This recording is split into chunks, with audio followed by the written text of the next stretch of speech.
Dan memang salah satu keuntungannya bagi masyarakat yang hidup dekat sungai, mereka nggak perlu susah payah buat cari lauk, tinggal ke depan, lempar jala dan dapat ikan-ikan seperti ini. Kalau misalnya lagi musim hujan kayak gini, malah susah? Malah susah dia, kalau nggak keruh airnya.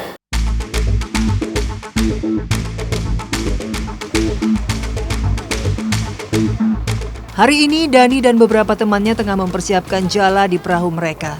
Sebagai masyarakat yang hidup berdekatan dengan aliran sungai, maka tidak heran apabila mencari ikan menjadi salah satu kegiatan yang dilakukan mereka sehari-hari.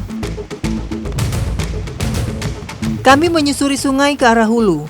Dalam perjalanan, deru mesin dipelankan. Dani pun mulai menebarkan jala. Tarikan pertama belum membuahkan hasil. Kami pun terus bergerak dan terus menebarkan jala berkali-kali. Terkadang, mereka harus memukul-mukul air agar ikan yang bersembunyi di balik batuan keluar dan tertangkap jaring.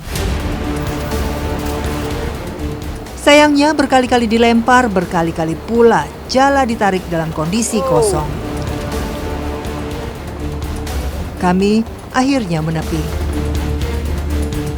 Sambil berjalan kaki, kami menjala menyusuri sungai dari pinggir menuju ke tengah sungai. Setelah beberapa kali melemparkan jala, akhirnya Dani pun berhasil mendapatkan 2 ekor ikan di jala miliknya. Ini satu lagi? Ya, bawa juga. Masih hidup ya dua-duanya? Aduh. Nggak apa-apa, nggak lepas ya. Dapat juga akhirnya setelah sekian lama nyari dan pindah dari titik ke titik.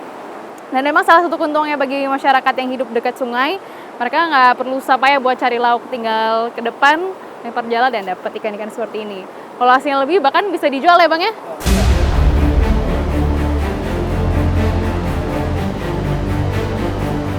Penasaran dengan cara melempar jala, saya pun ikut mencoba. Namun, caranya ternyata tak semudah yang terlihat.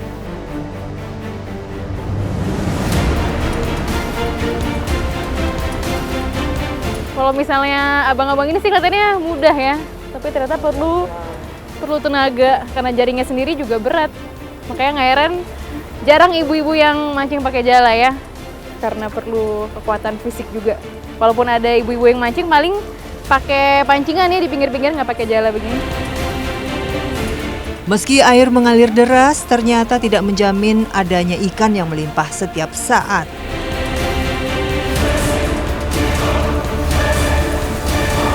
Bang, ini biasanya kalau ikannya banyak tuh pas lagi musim-musim apa sih? Musim besar air, airnya keruh kan. Ini kan jernih airnya. Kalau keruh banyak ikannya. Kalau keruh justru banyak ya? Mudah kita cari. Kalau misalnya lagi musim hujan kayak gini, malah susah? Malah susah dia, kalau nggak keruh airnya.